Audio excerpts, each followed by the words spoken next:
네, 아주 복된 시간입니다. 우리가 이렇게 신앙의 자유 하나님 주셔서 우리가 마음 놓고 저는 또 말씀을 전하고 또 여러분이 이 자리에 어쨌든 이렇게 앉아 있을 수 있는 어떤 인생의 경로를 거쳤는지 모르지만 얼마나 참 복된가 그런 생각을 합니다. 이제 우리 디모데 전서 그리고 앞으로 디모데 후서 디도서까지 끝내야 되니까 빨리 해야 될 것 같아요. 이 디모데 전서는 바울 사도가 디모데에게 이제 부탁한 그러한 서신이죠. 에베소 교회를 디모데가 목회하고 있는데 에베소에는 두란노 2년을 포함해서 거의 한 3년 정도 바울 사도가 일을 했고 그리고 이제 디모데에게 이것을 맡겼습니다. 그래서 디모데에게 네가 이제 부탁하는 거죠. 이거 잘해라 이거죠. 목회 잘해라. 특별히 거짓 교리가 있으니까 잘 싸우고 잘해라. 그래서 그 대표적인 목회 서신, 우리 목회 서신 하면 디모데 전서 후서, 디도서, 그겁니다. 그 사실은 먼저 이렇게 인사하고 있습니다. 우리 구주 하나님과 우리의 소망이신 그리스도 예수의 명령을 따라 그리스도 예수의 사도된 바울은 믿음 안에서 참아들 디모데에게 편지하노니 하나님 아버지와 우리 그리스도 예수 우리 주께로부터 은혜와 평강이 네게 있을저다. 바울은 자신이 사도 되었다고 얘기하죠. 그것은 기장된 건 아니고 명령에 따라 다메섹에서 불러주셨어요. 그래서 바울 사도는 그래서 감옥에도 가고 배도 고프고 수많은 난관 특별히 비방도 많이 받았습니다. 그러나 그는 언제든지 그 서신서를 볼 때마다 소개할 때마다 자신은 그 확신이 있었습니다. 주께서 하라고 하셨다. 그러니까 이제 위축되지 않고 낙심되지 않고 계속 밀고 나갈 수 있었던 거예요. 주님이 하라고 하셨으니까. 저도 처음에 제가 이제 이 일을 뛰어들 때 그때 간사였댔는데 처음에 근데 이제 공부하면서 이제 간사를 했는데 한 번은 설교하러 갔는데 처음에 그때 이제 제가 이제 바로 대학 졸업하고 이제 간사회를 시작할 때니까 그때 한 강릉 지방인가 하는데 한 4, 50명 이렇게 학생들이 있는 거예요. 제가 순간 움찔하고 두려웠댔어요. 이들한테 뭐라고 얘기하는가. 복학생도 저보다 나이 많은 사람도 있고. 순간 움찔했지만 근데 제가 제정신을 차리고 주께서 나에게 그것을 부탁한 이상 할 수 없다. 누가 뭐래도 이건 내가 해야 될 일이니까. 그래서 담대하게 그런 외친 그때 기억이 있습니다. 우리가 왜 이런 일을 하는가? 비비비를. 주께서 하라고 하신 거니까. 누가 뭐랍니까? 박해와 어려움 정도는 우리가 밀고 나가는 것이죠. 이게 참 중요해요. 우리가 이런 확신. 보통 이제 기도하는 사람에게 이런 내공이 쌓이는 거예요. 기도 없이 그냥 이렇게 흉남만 내고 대충 프로그램을 따라오는 사람들은 이제 이런 같은 일을 하더라도 내면에서 이렇게 내부에서 나오는 그 힘, 이게 필요한 거예요. 그러니까 여러분들이 이따도 좀 살펴보겠지만 기도 생활 꼭 이걸 해야 밀고 나갈 수 있는 것입니다. 이러한 사도이기 때문에 그거 하는 것은 이 땅에 없는 것들이죠. 은혜, 긍휼, 평강이 내게 있을지어다 이랬어요. 죄인에게는 이 은혜라는 건 항상 이 짝이 뭐예요? 죄인이죠, 죄인. 도저히 우리가 요구할 수 없는 그런 죄인, 은혜. 그리고 긍휼이라는 것은 연약한 자들에게 주는 거죠. 연약함. 우리 인간의 특징이 뭐예요? 약하면서도 또 악하잖아요. 이런 면에 있어서 우리는 은혜가 필요하고 또 긍휼이 필요하고 그리고 이 마귀가 지배하는 이 험한 세상 살아가려고 할 때 우리의 염려와 슬픔의 길, 낙심의 길인데 그럴 때 우리가 평강이 필요한 것입니다. 우리 평강이 참 우리한테 필요해요. 내가 신앙생활을 지금 제대로 하고 있는지 안 하고 있는지는 이게 이제 하나의 바로미터가 되는 거예요. 평강. 그래서 여러분이 뭐 이제 새해 들어와서 지난해도 잘 지냈지만 새해 들어와서 내가 혹시 내 안에 이상하게 좀 평강이 없고 염려 근심이 좀 많고 또 불평이 많고 또 근심이 있고 그렇다면 이제 병이 난 거구나. 그때야말로 보통 때 기도하는 것보다 더 열심히 하나님께 매달려야 되는 것입니다. 그래서 우리가 살면서 우리가 기쁨을 잃을 때가 있고 감사를 잃어버릴 때가 있어요. 빨리 이때가 회복할 때라는 것을 우리가 알 수 있는 것입니다. 우리가 신앙생활 한다면서 만약에 평안을 누리지 못한다면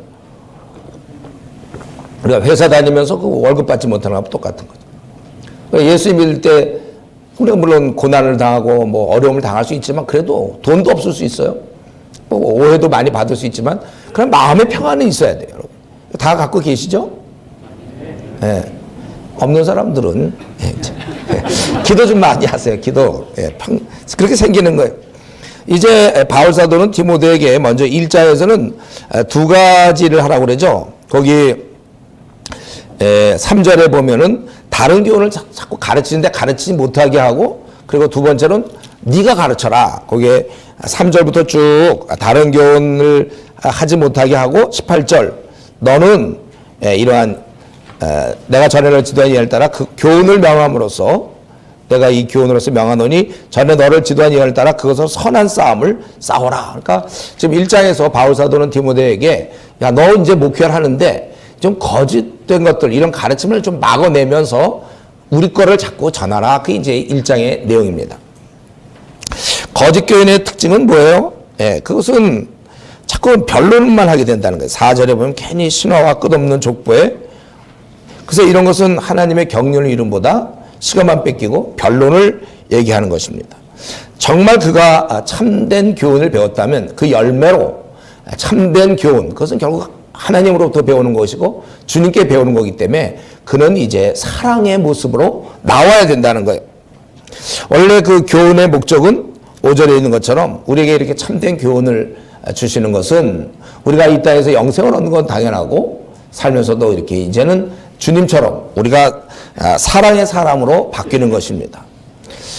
주님 복음을 받아들이면 결국 우리의 삶은 주님처럼 될 수밖에 없죠. 바로 사랑. 그래서 이웃을 우리가 섬기게 되는 거예요. 믿기 전에는 지독히 아주 이기적이었던 우리가 이제 믿고 나서는 주님처럼 사랑을 베푸며 나밖에 몰랐던 우리가 비로소 이제 자기 껍질을 벗게 되고, 그래서 지나가는 이 나그네 길에서 만나는 모든 사람에게 사랑을 베푸는 것이죠. 그래서 우리의 최고의 사랑은 타는 불못에서 그를 건져내도록, 그게 제일 힘들어요 사실은. 이거 뭐 돈 좀 이렇게 구제하고 이런 건 쉽지 않습니까? 뭐 힘들어. 누가 비방할 것도 없고. 이제 그의 죽어 있는 영혼을 끄집어내는 이 사랑, 주님이 하신 건데 이게 최고의 난이도죠. 왜냐하면 그거는 마귀가 박해하니까. 처음에 시작할 때 여러분 다 경험하셨죠? 낙심. 처음에 가면 뭐 일이 갑자기 이렇게 꼬이고 힘든지 몰라요. 그럴 때 이제 낙심을 잘 견디고 이제 나가는 것이겠죠. 그래서 아예 얘기하는 김에 그 거짓 교훈을 퍼뜨리는 자의 모습을 얘기했죠. 6절, 7절에 보면 이들은 자기들이 자꾸 선생이 되려고 그래요. 그래서 막 힘있게 얘기하지만 7절 이해를 못하고 한다는 거예요. 이해를 못하고 막 마치 뭘 아는 것처럼 막 얘기하는데 사실 본인도 잘 몰라요.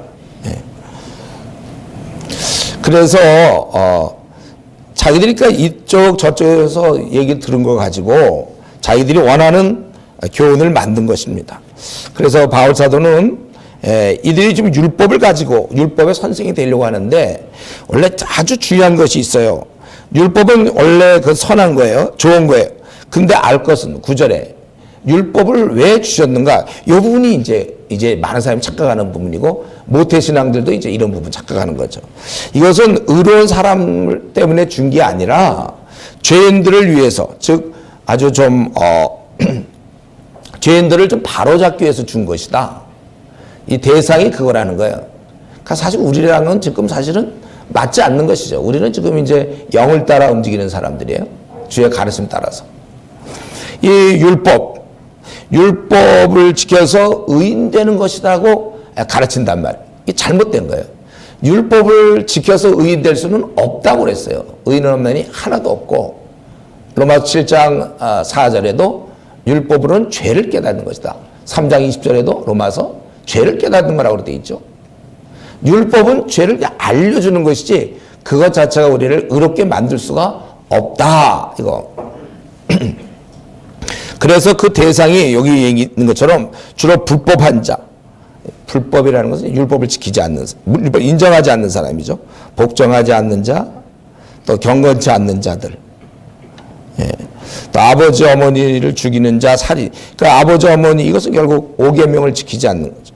또 살인 6계명이고 음행과 남색, 동성연애 7계명이죠. 인신매매하는 자, 육의 도둑질, 탐냄 이건 8계명이나 10계명 다 들어가 있어요. 또 거짓말, 거짓맹세 이건 9계명 이런 식으로 결국 이것은 기타 바른 교훈을 거스린 자를 위함이다. 이 율법은 그래서 우리 같은 사람을 위한 게 아니라 이 잘못된 사람, 억울한 사람들에게 그것이 네가 억울해졌다는 것을 가르쳐 주는 거란 말이죠. 근데 사람들이 이제 그거를 지켜서 구원받으려고 하니까 안 되는 거예요. 그래서 이 바른 교훈을 거스린다 이렇게 얘기해 놓고는 자연스럽게 긍정적인 바른 교훈에 대해서 이 우리가 갖고 있는 이 참된 교훈은 이거와 달리 우리에게 주신 그 참된 교훈은 그 11절에 그거는 이제 나한테 맡기신 것이다. 그래서 이제 빨리 그 교훈을 얘기해야 되는데 바울 사도는 12절부터 뭘 얘기하고 있죠? 자기의 경험으로 전환되고 있는 거예요. 이 바른 교훈을 얘기하다가 자기가 이것 때문에 바뀌었으니까 이 바른 교훈에 대한 것을 얘기하는 것입니다. 저절로 자기의 경험으로 전환되면서 그러니까 감사가 충만한 거예요. 그래서 11절에 이 교훈은 내게 맡기신 바 복되신 하나님 영광의 복음을 따름이니라. 나를 능하게 하신 그리스도 예수 우리 주께 내가 감사함은 나를 충성되이 여겨 내게 직분을 맡기심이니 이렇게 되어 있어요. 자기가 이제 감사가 저절로 이 교훈을 생각하니까 저절로 감사가 나오는 거예요. 자기를 능하게 여기셨고 충성되이 여겨 직분을 맡기셨다. 그러나 실제 나는 원래 자격이 없는 자예요. 나는 비방자, 박해자, 폭행자였다. 그 내가 믿지 않고 할 때 알지 못하고 그렇게 했다는 것입니다. 근데 바울을 가만히 보면 다른 그 바리새인들과 달리 우리 보통 성경에 나오는 바리새인들은 굉장히 위선자들이거든요. 예. 근데 이 바울 사도가 하는 모습 보면요, 그는 정말 하나님을 위해서 열심을 했던 것 같아요. 다른 사람 가만히 있을 때 그는 나사렛 이단을 박멸하고자 그의 마음속에 그런 열정이 있은 거죠. 예. 그런 자기가 믿지 못하고 했는데 그러나 오직 주님의 긍휼, 은혜, 믿음, 사랑을 자기가 넘치도록 받았다. 풍성하였다. 그러니까 바울은 기회만 되면 주님의 은혜와 사랑을 알리고 싶어요. 기회만 되면요. 이게 그냥 나오는 겁니다. 우리는 이런 걸 통해서 우리도 사실 배워야 되는데 우리 얘기 중심에 예수님께서 죄인을 구원하셨다. 이게 우리 아주 중심에 있어야 돼. 마음 그래서 깊숙한 것은 항상 감사해야 돼. 내가 이 땅에서 혹시 승진도 잘 안 되고 또 뭐 집안도 어렵고 뭐 물체의 병을 얻고 뭐 혹시 그런 일이 뜻한 대로 잘 안 이루어져서 감사할 조건이 없다고 생각할지 모르지만 우리는 그거보다 한 1000배, 10,000배나 더 엄청난 이미 감사의 조건을 갖고 있어요. 그것이 바로 주님의 나를 향한 사랑. 그래서 이건 기회만 되면 저절로 나오는 거예요. 여러분 지금은 안 그랬지만 이전에 보면 남자들 모였다면 군대 얘기했어요. 옛날에. 요즘 재테크 얘기하나요? 모였다면 주식 얘기하고. 하여튼 모였다면 어디 모이면 군대 얘기 그렇게 잘하겠어요. 우리는 사실 마음속에 이게 자리를 잡고 있어야 돼. 주님의 사랑. 입만 열면 이제 주님의 얘기가 나오는 것이고. 그래서 이렇게 이제 마음에 깊은 감사가 항상 있기 때문에 이거 기회만 나오면 지금 원래 거짓 교훈 얘기하다가 갑자기 바른 교훈으로 들면서 내가 그것에 아주 은혜를 입은 자고 그러니까 막 감사가 막 나오는 거예요. 여러분 어떻습니까? 여러분들 마음속에도 이렇게 마음속에 깊이 잘 잡고 있나요? 그래서 내가 지금 좀 비비비를 하면서 힘들고 지쳐도 이건 만분의 1이나 갚을까 말까 한 거니까 이건 당연히 할 얘기지 내 권리를 남들은 빨간 날 노는데 왜 나는 쉬지도 못하는 이런 얘기가 그게 벌써 나온다는 게 대단한 능력이에요. 나오기가 곤란해요. 아니 이런 엄청난 은혜 받고 무슨 나는 이제 덤으로 사는 인생 끝났어요 나는. 예. 뭐 내 거 그렇게 따지고 뭐 남과 비교하여 왜 나만 뭐 벌써 이렇게 얘기하는 건 아직 좀 덜 주님의 사랑 좀 덜 알고 있는 거 아니에요? 그게 안 되거든요. 이 정서적으로 그런 말이 나오기가 무척 힘들어요. 나에게 정말 이런 십자가의 깊은 사랑의 감격이 있는가? 오히려 여러분들 이 비비비를 못하게 할까봐 크게 조마조마해야 되는 거예요. 내가 비비비를 못하면 어떡할까? 나뭐 이거 못할까 하면 그럼 어떻게 해요? 여러분 보통 군대 갔다 온 사람들 힘들게 온 사람들 군대 얘기하는 거 막 아주 막 자랑스럽게 얘기하고 그 사람 못하게 보세요. 아유 군대 그만 좀 해. 그러면 굉장히 섭섭한 거예요. 막 좀 얘기해야 돼. 자기가 지금 있는 거 막 얘기해야 되는 거든. 우리가 지금 이 비비비를 만약에 못하게 한다면 그럼 우리 보고 어떻게 살라는 거예요? 거기다 나를 무슨 뭐 지역의 뭐 책임자가 된다. 아니면 뭐 거기에 나로 하여금 뭐 부회계를 맡기셨다. 너무나 감사한 거죠. 예, 나에게 부회계를 맡기다니. 부석이 이거만 너무 감사한 거예요. 그래서 우리는 이런 게 좀 바울에도 이거 우리가 뭐 본문에 직접 나오지는 않지만 이게 어떻게 지금 이 흐름상 거짓 교훈 막으면서 바른 교훈을 얘기하면서 자기 찬양이 나오는가? 어쩔 수 없는 이게 그의 마음에 충만하니까. 그래서 미쁘다 이러면서 이제 원래 이걸 내가 보기엔 소개할 마음이 없었을 건데 이게 나오는 거예요. 그냥 미쁘다. 모든 사람이 받을 만한 이 말이요. 그리스도 예수께서 죄인을 구원하시려고 세상에 임하셨다 하였도다. 죄인 중에 내가 괴순이라. 예. 이 복음의 내용은 바로 뭐냐 하면 예수님께서 죄인을 구원하시려고 세상에 오셨다. 내가 죄인 중에 괴수지만 16절에 긍휼을 얻은 것을 나를 오래 참아주셔서 후에 본이 됐다는 거예요. 그러니까 바울의 삶을 들여다보면 벌써 복음을 이해할 수 있어요. 복음은 이 죄인들에게 긍휼을 베푸는 하나님의 사랑이거든요. 그러니까 아주 훌륭하지 못했던 하나님 편에서는 원수였던 그가 돌이켜서 이렇게 일을 하는 걸 볼 때 그걸 볼 때 하나님의 그 긍휼이 십자가의 그 능력이 그 내용이 전달되는 거예요. 바로 죄인을 사랑하신 예수님. 바울의 삶 얘기하기 전에 어쩌면 우리가 지금 비비비에 이렇게 들어온 것 자체 내가 뭘 하기 전에 나 같은 것이 이런 일을 하다니. 그래서 벌써 이미 주의 사랑은 어디서 자기를 보세요. 자기를 이렇게 이끌어주지 않았습니까? 허무와 정말 무의미한 이 삶 속에서 나를 건져주셔서 이 나그네께서 이런 비비비 같은 게 있다는 게 얼마나 감사해요. 이거 없었으면 우리 어떻게 할 뻔했어요.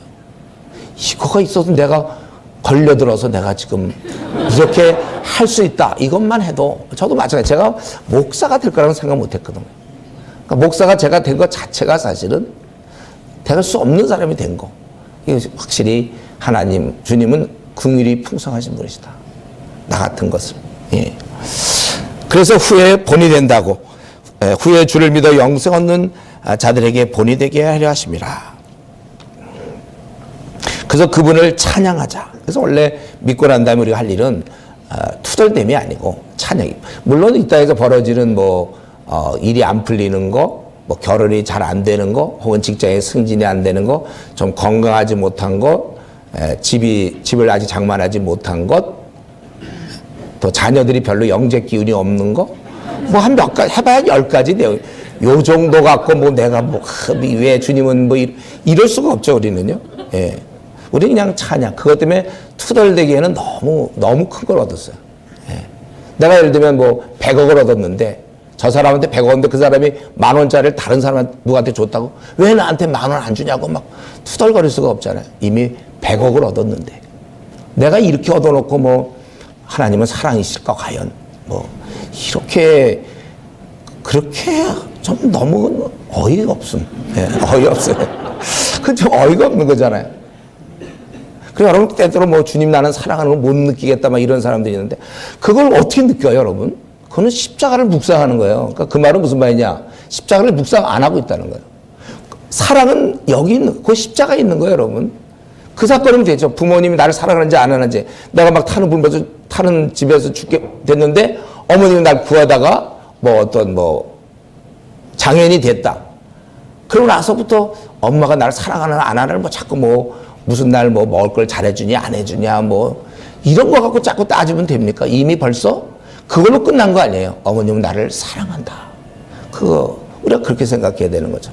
주님이 지금 뭐 승진이 안 되고 되는 거 하나도 없고 그냥 막힌다. 사랑하나 안 하나. 그렇게 물어보지 마세요. 십자가에서 끝났어요. 그러면 날 위해서 죽으신 분이 그럼 나를 사랑 안 하는 겁니까?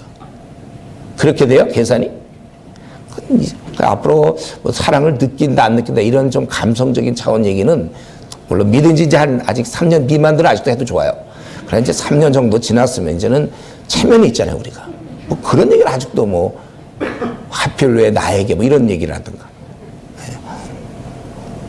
아니 내가 오늘도 오면서 이제 좀 힘들어서 오늘 좀 택시를 타고 왔는데 이제 좀 전도해 보려고 이제 얘기를 좀 하랬더니 자기 뭐가 또 안 풀려갖고 교회 안 나가다.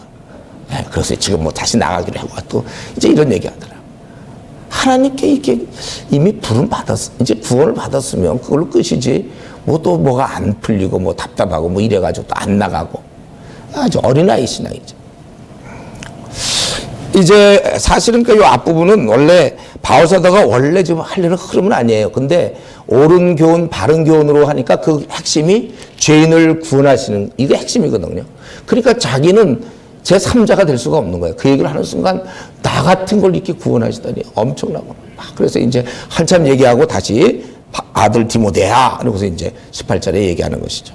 찬양하고 나서 이제 이 디모데에게 내가 네게 이 교훈으로서 명하노니 바로 이것을 얘기하는 거죠. 이 교훈으로서.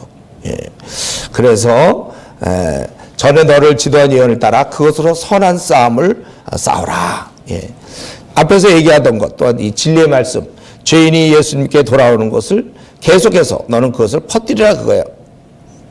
그리고 이전에 너를 지도한 예언을 따라 그 당시 신구약이 완성되기 전하고 필요에 따라서 그때 성령님의 직접적인 인도가 있었던 것 같아요. 성령의 권면인 듯한데 그의 앞날에 그런 사명 같은 걸 예언한 것 같습니다. 그래서 이걸로 그거 한 대로 너는 선한 싸움을 싸워야 된다. 이것에 대해서는 이따 4장에서 좀 더 적극적으로 얘기하겠습니다.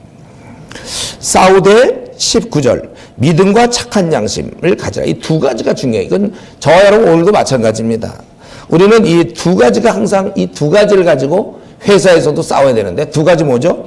믿음, 영적인 것이고 착한 양심, 그건 윤리적인 거. 우리가 신앙생활 한다고 할 때 우리의 삶이 빛나야 되는 거예요.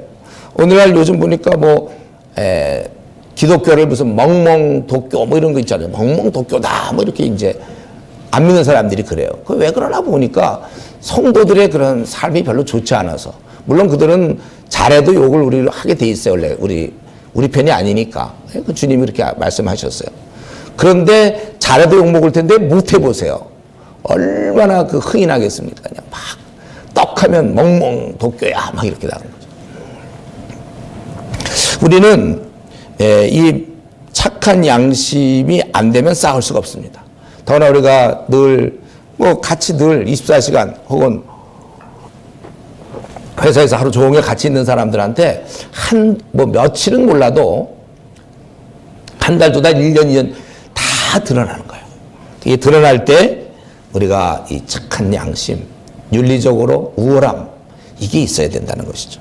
이것 안 되면 싸울 수가 없고 실제 실패한 자가 있다는 거예요. 바로 후메네오와 알렉산더. 이거는 이제 그만큼 디모데에게 상황이 만만치 않다. 아마 제가 보기에 이 후메네오와 알렉산더가 한때 꽤 괜찮은 그런 사람인지 모르겠어요. 그러나 그들이 이렇게 실패함으로 사탄에게 내어줬다. 여기서 내어줬다는 건 제가 보니까 단지 그냥 뭐 출교 그 이상인 것 같아요. 그들로 훈계를 받아 그런 짓을 못하게 하려는 것이다. 그래서 여러분 우리가 1장에서 저와 여러분 싸우는 사람들인데 우리가 이면을 소홀히 하는 것은 아주 심각한 문제입니다. 이 윤리적인 문제. 영적 지도자들이 삶이 안 좋아 지금 큰 문제가 되는 거 아닙니까? 지금 우리 한국교회가 계속 쇠퇴하는데 아주 이 가속 페달을 밟는 경우가 뭐예요? 지금 대형교회 목회자들이 지금 일절을 지지고 있지 않습니까? 우리 힘껏 전도해서 그냥 조금 얻는데 왕창 떨어뜨려요. 삶이 안 좋아요, 그 사람들이. 그동안 몇십 년 동안 뭐 주에 대한 얘기를 했지만 마지막 그의 속을 보니까 욕심이 있단 말이에요. 욕심이. 우리 그리스도 예수의 사람들은 그 정욕과 탐심을 십자가에 못 박은 사람. 우리가 무슨 욕심이 있습니까? 우리 다 십자가에 못 박지 않았어요? 우리가 욕심이 있어요? 없죠, 우리. 우리 욕심 없어요. 그런데 그 큰 교회 목회자가 욕심이 있다니까요. 그게 이제 드러나는 거예요. 그동안 안 드러났다가 그 기회가 되니까 딱 드러나니까.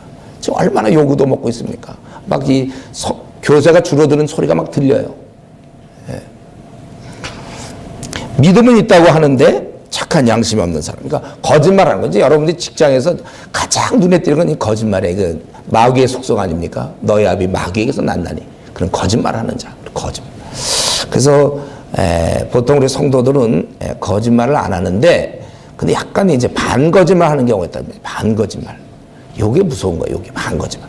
약간 이제 둘러대는 거나 아니면 과장하거나 축소하는 거. 자기 어떤 것을 관철시키기 위해서 또 과장을 하는 거. 정직하게 얘기해야 되는데 불리할지라도 과장해서 그쪽을 더 상대에게 설득시키려고, 또는 축소해서. 이게 이제 둘러대는 거. 그 이제 자꾸 선의의 거짓말. 제가 언제 한번 에베소 말씀 전한 것 같은데, 선의의 거짓말. 그런 게 어디 있습니까? 성경에 선의의 거짓말이라는 게. 성경 예외가 딱 한 두 군데 뭐 좀 있겠지만, 대표적인 게 라합이 숙여놓고 뭐 안 숙여놓은 것처럼. 그건 아직 뭐 믿는 사람도 아니고, 그래서 숙여놓고 와갖고 그러면 여기 숙여놔서 그러겠습니까? 그거는. 그리고 생명이 왔다 갈 때는 그 순간은 그건 어쩔 수 없지 않을까요? 그런 경우 조금 뭐 그게 그렇다고 해서 우리 보고 선의의 거짓말 된다는 게 아니에요. 근데 그런 경우도 아닌데 그냥 선의의 거짓말이다. 그럼 선이 아닌 게 어디 있어요? 자기가 볼 때 다 선이죠. 정직해야죠. 우리가 제가 한번 그런 얘기 비비에서 한번 한 것 같아요. 혹시 못 들은 사람한테 한번 더 얘기한다. 제가 중국에 가서 나름 선교사 일을 하는 우리 형제를 만났는데, 그래서 모처럼 만나서 우리 시내 한번 가서 우리 맛있는 저녁도 먹고 참 맛있게 먹고 얘기도 하고 나왔는데, 누가 뭘 팔어. 거기 보니까 그 장사하는 사람들이 시내 한복판인데, 그러니까 과일 장사하는 것 같아. 뭐 사라고 그러니까 이 형제가 뭐라고 그러니까 가더라고. 그래서 내가 뭐라고 그랬냐? 제가 못 알아들으니까. 그러니까 내일 살게 그랬다는 거예요. 근데 깜짝 놀랐어요. 그럼 너 내일 살 거야? 네. 내일 살 거야 그랬어. 내일 살겠다. 그러면 다시 우리가 거기 들어갔다가 다시 시내로 다시 나와야 돼. 내일 이맘때쯤. 그걸 사야 되잖아요. 그러니까 이 형제, 뭐 그냥 그렇게 얘기하는 거래. 교회를 오래 다닌 형제예요. 30년 이상 다닌 형제. 그래서 아니, 너 그거 거짓말 아니냐? 내일 너 진짜 살 거냐? 안 사면 사야 되잖아. 그래서 그냥 야 지금 빨리 가 사라 그래갖고 그래서 샀어요. 근데 원래 그리스도인이 왜 한 번 입 밖에 된 게 어떻게 거짓말이 나올 수? 그 거짓말 아닌가요? 그 살 생각도 없었어요. 내일 진짜로. 거짓말 그런 건 세상 사람들은 그렇게 하지만 우리가 무슨 거짓말이 우리가 어디 있습니까? 그걸 이제 직장인들이 다 안 되니까 같이 있다 보면 그건 모릅니까? 저 사람이 얘기할 때 보면 과장하게 자기에게 유리한 것만 항상 얘기하고 말을 둘러댄다는 걸 그래놓고 복음을 얘기하니, 이 진리 자체를 얘기하니 이것도 뭐 혹시 어떻게 믿겠습니까? 항상 진실된 사람이 얘기해야 그 진실이죠. 그러니까 우리가 믿음이 있다고 하는데 둘러댄다든가, 그러니까 우리 제일 쉬운 둘러대면 그런 거잖아요. 뭐 늦은 이유가 차가 막혔다, 뭐 이런 거. 그럼 서울 처음 와봤어요? 밤만 막히는 거 몰라요? 보통 때보다 조금 일찍 나와야 되는데 늦게 나와 조금 늦었어요. 보통 때보다. 근데 또 차가 막혔어요. 그럼 늘 막히니까. 그런 거 다 계산하고 나와야 되는데 늦게 오면 뭐 좀 차가 막혀서 그랬다. 그러면 본인은 그동안은 차가 다 뚫리는 걸로 늘 알고 있어요. 서울. 그럼 그런 말들, 그 틀린 말은 아니잖아요. 차가 막혔지만 사실은 조금 늦게 나왔어 오늘. 이제 그런 거 우리가 이거 하나님 앞에서 우리의 말이 진실해. 또 우리 그리스도인이라고 하면서 짜증을 내는 사람도 있어요. 그리스도인이 짜증 내면 되나요? 신경질이라든가 짜증, 화 이런 것들. 저 사람이 그랬다고 해서 내가 성경에 뭐라고 해서 모욕당한 즉 축복하라. 이게 성경에 적혀져 있는 말씀이에요. 어떤 불경에 있는 게 아니에요. 모욕당하면 축복하라. 그러니까 우리는 능력으로 안 되니까 기도해서 성령의 능력으로, 맨정신으로 안 되니까 성령의 정신으로 축복하는 거 아닙니까? 근데 기도 안 하는 사람은 무슨 능력이 있는지 모르겠어요. 기도해서 우리가 약간 늘 성령에 취해 있어야 우리를 모욕해도 그냥 축복하고 웃고 그러면 어떻게 항상 기뻐합니까, 우리가? 예. 다 성령의 능력. 그래서 기도와 말씀 생활이 우리의 핵심. 이제 좀 이따 이제 나와. 2장, 3장 계속해서 나올 거니까. 하더니 우리 입 밖에 내 것을 지키고 또 우리가 믿음이 있다고 하면서 착한 양심, 윤리적이 되는데 돈을 안 쓰는 사람이 있어요. 구두쇠. 벌써 돈을 사랑하고 있는 거 아닌가요? 돈을 왜 안 쓰죠? 여러분 우리가 명심하세요. 하나님 우리가 돈을 주신 건 쓰라고 주신 거고 죽을 때는 어떻게든 제로로 만들고 가는 게 좋아요. 혹시 지금까지 그럴 분 별로 없죠. 혹시 돈을 너무 많이 모아놓은 사람들 급해요. 이제 남은 생활 얼마 안 남았는데 다 쓰고 죽어야 되니까. 그러니까 기회 있을 때마다 많은 사람에게 사주세요. 이렇게 자꾸 뇌물은 나쁘지만 선물은 좋은 거라고 그랬죠. 자꾸 사줘보세요. 이것 때문에 기분 나쁜 사람이 있을까요? 누가? 저 사람은 나 자꾸 사줘. 되게 기분 나쁘다.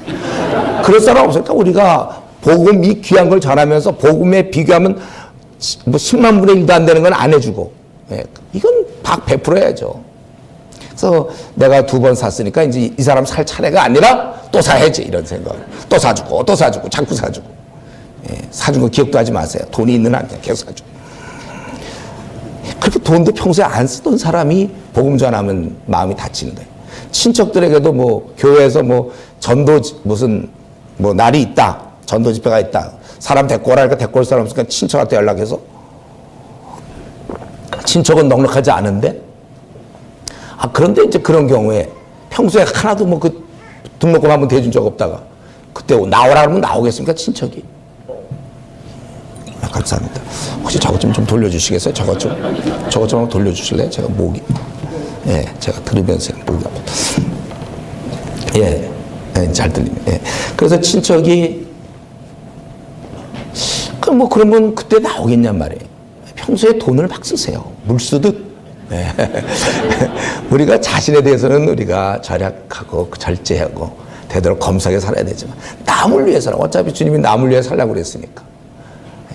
이전에 신앙 없을 땐 방탕해서 돈을 잘 썼는지 모르지만 이제 우리 신앙을 갖고 이런 삶에서 조금 이렇게 항상 베풀고 우리 그 n분의 1 이런 거 참 제가 볼 때 저는 그런 모습 봤어요. 우리 형제들끼리 이렇게 있는데 거기에는 연봉이 1억이 넘는 사람이 있었고 연봉이 한 2천 얼마 되는 사람이 있어요. 우리 이제 교회에. 그런데 뭐 좀 시켜 먹고 할 때 꼭 n분의 1을 1억 넘는 사람이 꼭 그걸 주장해. n분의 1 하자. 뭐 전 가만히 좀 있으면 좋겠어요. 아니면 자기가 야 그래도 니들 내가 더 연봉이 높으니까 절반 낼 테니까 너무 이 사람들 다 자기가 다 사면 좀 민망할 수 있으니까 내가 절반 낼 테니까 니들이 나머지 좀 내자 뭐 이런 식으로 나가든지 이래야지. n분의 1 하자. 그게 어떻게 n분의 1이 되면 자기 그럼 월급과 이 사람 월급 비교도 돼. 그건 뭐 좀 그런 좀 디테일에서 완전히 떨어지면서 이제 복음을 위해 살자 판다 이러니까 마음이 다치죠. 그런 경우. 직장에서 막 열심을 내는데 굳으세요 거짓말하고 막 이런 사람은 제가 한번 얘기한 적 있죠. 차라리 그가 전도할 수 있는 비결은 불교 신자라고 떠들어댈 때 불교를 믿으면 저렇게 되는구나 해서 반대로 혹시 올 수 있는지. 제가 기독교를 얘기하면서 이렇게 항상 그렇게 베풀지 않고 섬기지 않고 이 바울 사도는 그에게 믿음과 착한 양심을 가지라. 삶이 빛날 수 있도록 우리가 나의 약한 부분이 뭘까? 대접을 바꾸고자 하는 대로 너희가 대접하라는 얘기는 먼저 하라는 뜻이거든요. 그러면 내가 다른 사람은 어떻게 내가 해주면 좋을까? 친척은 어떻게 해주면 좋을까? 우리 그 김 과장한테 내가 어떻게 해주면 김 과장이 좋아할까? 최 이사님한테 내가 어떻게 하면 좋을까? 그걸 하라는 거예요. 그거를요. 그들의 마음에 들게끔. 그거는 안 하면서 그냥 밤낮 뭐 성경 찍고 다 이런다 하면 이제 오히려 별로 그렇게 신뢰하지 않게 되는 것이죠. 그래서 삶이 빛날 수 있어야 되고, 근데 삶만 빛나면 안 되죠. 우리가 이 교훈을 가지고 싸워야 된다는 것입니다. 가만히 있으면 이미 진 거예요. 세상은 쉴 새 없이 TV나 뭐 요즘은 뭐 핸드폰을 통해서든지 인터넷, 유튜브를 통해서 자꾸 세속적인 것을 쉴 새 없어요. 그건 죽는 날까지 계속될 거예요. 그래서 우리가 그들에게 복음을 전하지 않으면 그들은 계속 세속적인 생각에 또 강화되는 것입니다. 결국은 진리의 대적자가 될 수 있어요. 제가 어떤 부부가 있었는데 부부가 사이가 참 좋고 신앙이 좋은데 그만 자녀 교육을 등한히 했어요. 그래가지고 이 자녀가 중학생, 고등학생이 됐는데 잘 신앙생활을 안 해요. 왜냐하면 가정예배를 안 드렸어요. 그들에게 자녀에게 자문에 있는 아비의 교훈을 따르라 그랬는데 아비의 교훈이 뭔지 몰라 자녀가. 들어본 적이 별로 없어요. 우리는 자녀가 왜 그렇게 되었는가? 복음을 가르쳐주지 않으니까. 요즘 중2가 왜 그렇습니까? 중2. 여러분 혹시 중2가 있습니까? 집안에? 그거 걔한테 자꾸 중2 때 그런 게 아니라 걔에게 로마서와 이 디모데 전서와 뭐 에베소서와 요한계시록 가르쳤으면 걔 그렇게 안 돼. 뭐 들은 게 없으니까 뭐가 들어있냐면 이 TV나 이런 동영상을 통해서 들은 것, 그런 세속 친구한테 들은 거니까 그게 들은 게 나오는 거예요. 이 뭘 들려주는가? 이 진리, 구원의 진리를 자꾸 가르쳐야 되고, 예. 그래야 그들에게 소망이 있는 것입니다.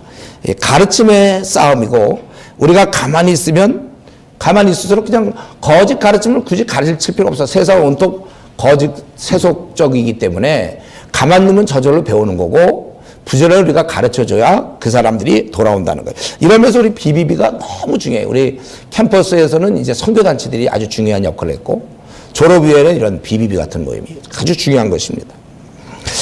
이 부지런히 그래서 바울사도는 거짓 일장에서 거짓 교훈을 막고 네가 가르쳐라. 근데 지금 우리 한국교회 신자들은 그저 예배 자기만 이게 듣고 끝나는 경우가 많아요. 예배만 드리고 끝이에요. 이를 가만히 있으려는 경향이 많습니다. 아니면 조금 더 발전해서 11시 예배 드리고 예배 마치자마자 집에 가는 교인 말고 좀 남아서 교제하는. 그러나 그는 선한 싸움은 아니고 선한 교제. 그거 하는 사람 많아요. 우리가 이 싸움이 안 되는 것이죠. 군대가 나가 싸워야 되는데 군인끼리만 항상 군대 조직에서만 그 유지하는데 시간을 뺏기고 있다는 거예요. 이 예배에서 이만이나 장길자 끊임없이 싸우고 또 싸우고 있습니다. 신천지가 교회를 쑥대밭으로 만들고 있는데 많은 성도들이 깊은 잠에서 깨어나지 못하고 입을 안 열어요. 그냥 당하는 거예요. 계속 그들은 막 거짓 가르침을 막 하는데 그냥 당하고만 있어요. 뺏기고 있고. 우리나라에 지금 이단이 한 200만 명이죠. 불교가 한 1000만 명. 부처 우상을 섬기는 자들이 1000만 명. 착한 자에게 구원이 있다고 얘기하는 카톨릭도 지금 한 500만 명 정도 있죠. 알코올 중독자가 우리 한 400만 명이고, 노름 중독자가 우리 한 300만 명 됩니다. 우리가 이런 가운데서 이제, 그렇죠. 불신자들이니까 우리 한 4천만 명 되는 거예요. 우리가 이런 가운데서 여러분들이 입을 열어요. 제가 우리 참 BBB를 감사하게 생각하는 것은 뭐 다른 것보다도 직장 내에서 입을 열고 있다. 이 싸움 다 얻어맞고 있는데, 우리 권투시합에 나가서 있잖아요. 어떤 선수들은 손도 한번 못 내고 계속 얻어맞다가 KO당해서 지는 경우도 있어요. 자꾸 우리는 교훈을 빼앗기죠. 늘리질 못해요. 지금 우리나라에 지금 100만 명, 150만 명 정도 교회를 안 나가. 가난한 성도라고 하잖아요. 안 나가. 교회 안 나가는 성도들이 지금 100만, 한 150만 명 됩니다. 근데 이제 문제는 그들이 안 나가고 난 다음에 교회를 떠나지만 조금 더 지나면 이제 주님을 떠나게 돼 있어요. 신앙은 절대로 혼자 할 수 없거든요. 신앙은 잘할 수도 없어요. 함께 연합하여 잘하도록 하나님 말씀 그렇게 하셨는데 이들이 떨어져 나가 있다는 거예요. 너무 많은 사람들이 가만히 있을 때, 그러니까 우리가 2배로 3배로 열심히 해야 되는 것입니다. 우리가 분명히 로마서 6장 13절에는 의의 무기로 자신을 드려라 그랬어요. 본인이 하면 되는 거예요. 그래서 우리는 이렇게 디모데에게 선한 싸움을 싸워라. 근데 이 말을 한 바울도 싸우고 있는 사람이에요. 자기가 먼저 싸우면서 이 디모데에게 선한 싸움을 싸우라고 명하는 거. 여러분들이 바로 이겁니다. BBB 제가 보기에 수를 늘려야 돼요. 우리가 지금 뭐 수가 많아서 큰 단체에서 일한다 이게 아니라 자꾸 이렇게 디모데 같은 사람이 늘어나야 되는 거예요. 싸울 수 있는 사람이. 그러니까 여러분들이 교회에서도요, 할 수만 있으면 약간의 중요 지책을 차지하세요. 전략적으로. 영향을 주게. 그래서 교회 사람들도, 내가 물론 직장에서 안 믿는 사람, 어린 사람 돌보지만, 교회도 마찬가지. 내가 보기에 교회도 약간의 대상이에요. 가만히 있는 성도 꽤 있을걸요? 여러분 교회는 다 입 열고 막 다 그럽니까? 가만히 있는 사람 많아요. 예배만 드리는 사람들. 아니면 이제 선한 교제하는 사람들. 형제 자매형 뭐 교제만 하죠. 뭐 그 다음에는 없어요. 그러니까 사실은 BBB는 직장, 자기가 맡은 직장뿐만 아니라 또 한국에 있는 직장을 좀 들여다보면서 교회 직장 다니는 사람 많이 있죠. 그 사람도 바꾸세요. 그러려면 어떻게 할까요? 전략적으로 지금 회사에서 일하기도 바쁘지만 또 할 수 없어요. 전략적으로 교회에서 뭐가 되면 좋을까 여러분들이 뭐가 제일 좀 시간도 적게 뺏기면서 그래도 위치가 괜찮은 거 찾으세요. 그럼 교사인가? 성가대는 안 하면 좋고 성가대는 너무 목 아프고 실제로 뭐 전화를 찬양해야 되니까 전화할 시간 별로 없고 모르죠. 관계를 맺으려면. 그래서 여러분들이 늘리세요 여러분들. 그래서 우리 적어도 내가 다니는 교회 직장인들은 다 우리 회사는 아니지만 다른 회사의 BBB 멤버다. 새해를 맞이해서 좀 우리 전략을 좀 짜야 되겠습니다. 그래서 이렇게 권면하는 단계까지 우리가 가야 되는 것입니다. 2장으로 넘어가면서 지금 1장에서 우리 뭐 했는지 알겠죠? 예. 졸리는 분 있어요 지금? 아침에 졸립다 이런 분 있어요. 거짓 교훈을 받고 내가 복음을 드러내는 선한 싸움을 싸우라. 이게 1장 내용이에요. 그래서 이 싸움을 위해서 사실 기도를 하라는 거예요. 2장에 들어서면 여기 보니까 내가 첫째로 권하니 모든 사람을 위해 간구. 모든 사람 간구라는 건 어떤 특정한 요구가 있을 때 간구하는 거고 기도는 일반적인 걸 얘기하는 거죠. 도고라는 건 이제 타인의 유익을 위한 거예요. 도고. 우리가 이런 거 많이 해야 되죠. 그리고 감사. 그건 당연히 하나님께로부터 오는 축복에 대해서 우리가 감사해야 돼. 여러분 이 기도하라 그러면 간구만 많이 하는 사람이 있는데 감사도 좀 많이 하셔야 돼요. 만약 간구만 많이 하면 기도 끝나고서 답답해요. 왜냐면 간구는 아직 이루어지지 않은 걸 그것만 계속 하다 보면 물론 믿음의 눈으로 이루어질 걸 바라보지만 감사를 좀 해야죠. 그래야 내가 얻은 것들에 대해서 이것도 좀 돌아봐야. 그래서 이 기도에 그리고 사실 마땅한 바고. 그래서 기도에 감사와 간구가 좀 균형이 필요합니다. 그래서 뭘 이제 기도하라고 그러냐면 임금들과 높은 지위에 있는 사람을 위해서 왜냐하면은 우리가 우리가 신앙생활 잘하려고 그래서 모든 경건이라는 것은 하나님을 향해서 우리가 제대로 할 수 있고 또 단정함이라는 것은 이제 사람을 향해서 그러니까 우리가 신앙생활을 해야 되는데 하나님을 향해서 사람을 향해서 그리고 고요 이거는 외적인 상태를 얘기하겠죠. 평안 이건 내적인 상태 이런 가운데서 우리가 이제 신앙생활을 하게 하려고 하나님이 물론 주시는 거예요. 이런 환경들을. 그러나 우리가 기도해야 되는 거예요. 자꾸 막 북핵이 막 너무 막 이런 얘기 자꾸 나오면 좀 불안한 사람들이 불안할 수 있어요. 우리 개인적으로 우리 신앙에 있어서도 너무 여러 가지 문제가 자꾸 생기면 좀 고요한 가운데 신앙생활하는 게 좋겠고 특별히 어린 신자 지금 이 디모데는 어린 신자를 돌보고 있기 때문에 이들에게는 이 좋은 환경이 중요합니다. 우리 어릴 때 좋은 가정에서 태어나는 게 중요하잖아요. 좋은 교육받고. 그래서 너가 그렇게 세상을 위해서 기도해라. 교회는 세상을 위해서 기도해야 됩니다. 문재인 대통령을 위해서 여러분 기도해야 돼요. 내가 뽑았든지 뽑지 않았든지 또 다른 사람 누가 되든지 간에 우리는 대통령을 위해서 기도하고 지도자를 위해서 기도해야 됩니다. 거듭나지 않은 사람들이 어떻게 제대로 공의를 행할 겁니까? 우리의 기도로 그들이 움직이는 거예요. 안 할 경우에 우리 복음 사역에 큰 타격을 받을 수 있다는 것입니다. 사실 이 기도는 의무이기도 하지만 이건 특권이에요. 그러니까 우리 국회의원들은 국회의사당에서 정치하는 거고 대통령은 청와대에서 하는 거고 우리는 골방에서 하는 거예요. 우리도 정치하는 거예요. 지금 이 나라 움직이는 거 우리가 그래서 사실 어느 셋 중에 뭐가 제일 중요할 것 같아요, 여러분? 청와대가 중요할 것 같아요. 국회의사당이 중요할 것 같아요. 골방이 중요할 것 같아요. 정답을 맞히셨어요. 사실 이 나라 이런 뭐 여러 가지 뭐 요 모양이 왜 이 꼴이고 뭐 헬조선이고 막 이런 얘기 들을 때마다 우리는 자책해야 돼요. 내가 지금 정치 못해서 그렇구나. 내가 나라를 제대로 지금 못 다스리고 있구나. 골방에 쏙 들어가서 지금 이걸 정치를 해야 되는데 골방에서 그냥 들어갔다 금방 나오고서 딴짓하고 있고 이거 안 되는 거예요. 나라가 힘든 것은 우리의 책임입니다. 그래서 우리는 재택근무, 그들은 이제 국회의사당, 청와대, 우리는 재택근무, 집에서. 골방에서 우리가 이 나라를 유지하는 거예요. 그래서 뭐 북한이 핵을 아무리 만들고 뭐 어쩌고 미국과 전쟁이 어떻게 되고 뭐 중국이 다 필요 없어요. 이런 거. 우리가 기도를 어떻게, 내가 지금 나에서 결정날 건데요. 내가 어떻게 기도하느냐에 따라서. 이것도 그러니까 이거 괜히 하라고 그러겠으면 임금들을 위해서. 임금이 뭐 신화 있는 사람이 뭐예요? 이래서 기도해야 그가 그래도 어떻게 정책을 세우고 뭐 하는 게 제대로 될 수 있으니까. 불신자가 아무것도 안 보이는 자인데 우리에 의해서 결정나는 것입니다. 그래서 신자가 정부를 위해서 기도하지 않는다면, 그렇다면 사회가 건전하게 될 것을 기대한다는 것은 굉장히 어리석은 것입니다. 혼란스럽다면 우리의 책임이다, 이런 생각을 해야 돼요. 정치 얘기를 교회 다니면서도 정치 얘기 되게 좋아하는 사람이 있어요. 또 평가를 좋아하면서도 정작 기도는 좋아하지 않는 사람이 있습니다. 자기가 누워서 침 뱉는 거예요.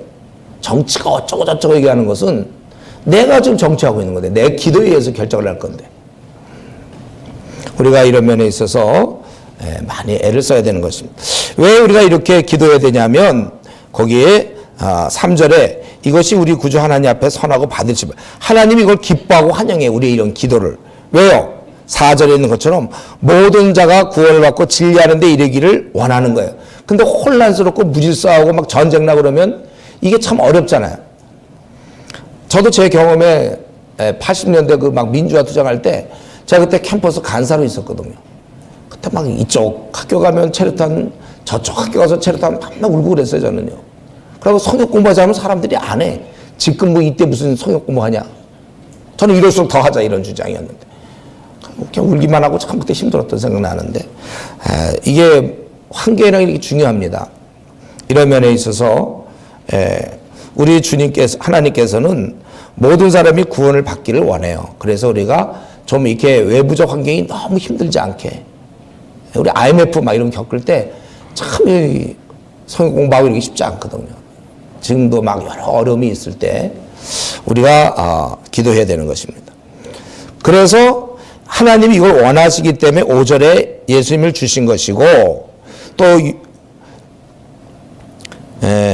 7절에 보면 바로 이 사도를 보내신 겁니다. 예. 그래서 이거 때가 되면 이것을 모든 6절에 보면 그가 모든 사람을 위하여 자기의 대속물로 주셨으니 기약이 이르러 주신 것이라. 그래서 바로 지금이다 이거죠. 예. 그래서 성령을 주시고 내가 이방인과 유대인이 다 하나가 되고, 나는 전파자 사도로 세움받고 믿음과 진리 안에서 이방인의 스승이 되었다. 우리가 이 말씀을 통해서 알아야 될 것은 하나님께서는 인생이 구원받기를 기뻐하신다는 거예요. 그래서 주님을 주셨고 또 이런 사도를 주신 것입니다. 그러니까 그 이후로는 바로 우리를 주신 것이죠. 사람들을 구원받을 수 있도록 시대마다 사람을 부르셨어요. 그래서 모든 믿는 자들은 베드로 사도가 얘기한 것처럼 너희는 택하신 족속, 왕같은 제사장, 또 거룩한 나라 소유된 백성이니 아름다운 덕을 선포하기 위해서 그렇게 했다 그랬어요. 그러니까 이때 바울이 사도로 부름받고 디모데가 일한 거나 마찬가지로 저와 여러분이 이제 일을 하는 거예요. 예.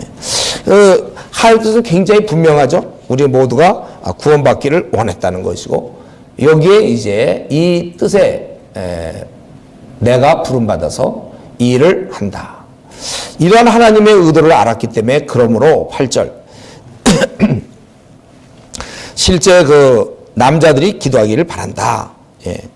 그래서 보면 그러므로 각처에서 남자들이 분노와 다툼 없이 거룩한 손을 들어. 여기서 이제 중요한 것은 이제 이 거룩한, 그러니까 내면적으로, 예, 이렇게 거룩한 손을 들어 기도하기를 원한다.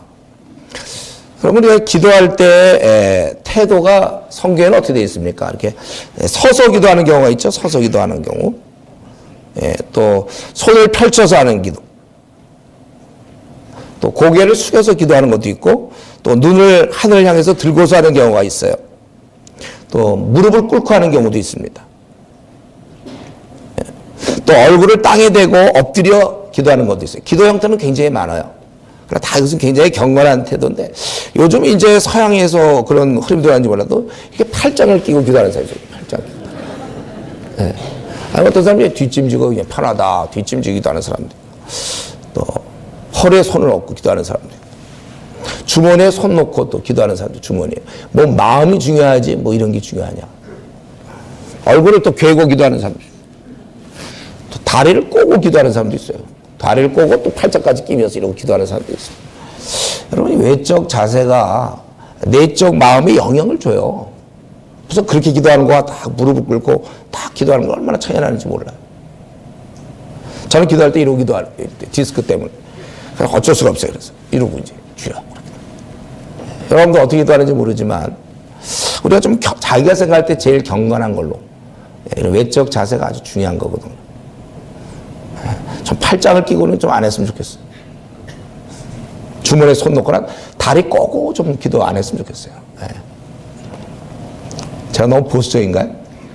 아이고, 마음 중요한 거 아는데, 그래도, 예, 태도 면에서도 좀, 예, 우리가, 어른 만날 때 우리가 뭐 이러진 않지 않습니까? 조금 약간 그런 개념을, 그게 뭐 죄라고 얘기하기는 어렵지만, 자세가.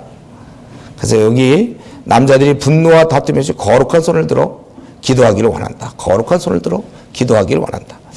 그러니까 우리 실제 중요한 거는 이런 8절을 우리가 받으면 기도해야 된다 해서 중요한 건 실제 기도하면 됩니다. 우리 뭐 여러분들이 다 기도하겠지만 다시 한번 제가 좀 말씀드리는 것은 기도한다는 말은 무슨 말이냐고.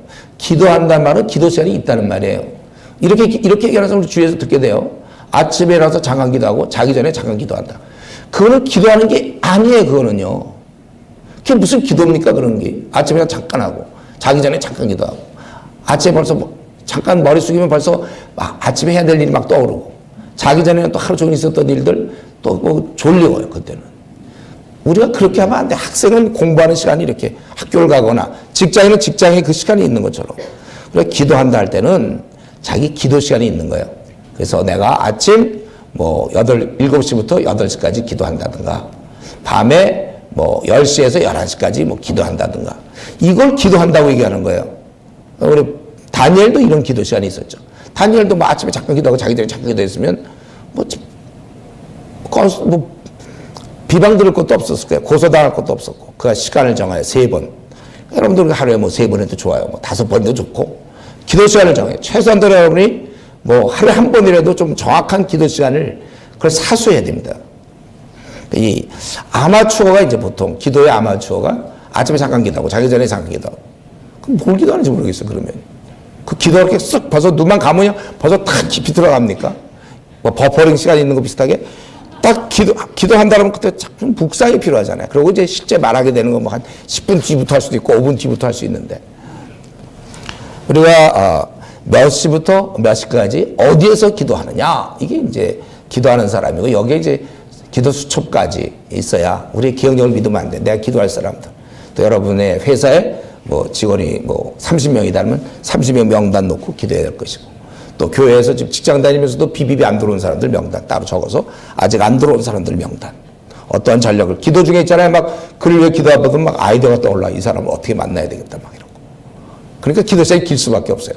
또 그런 것도 생각도 해야 되니까 기도하다가 이제 길어질 수밖에 없어요.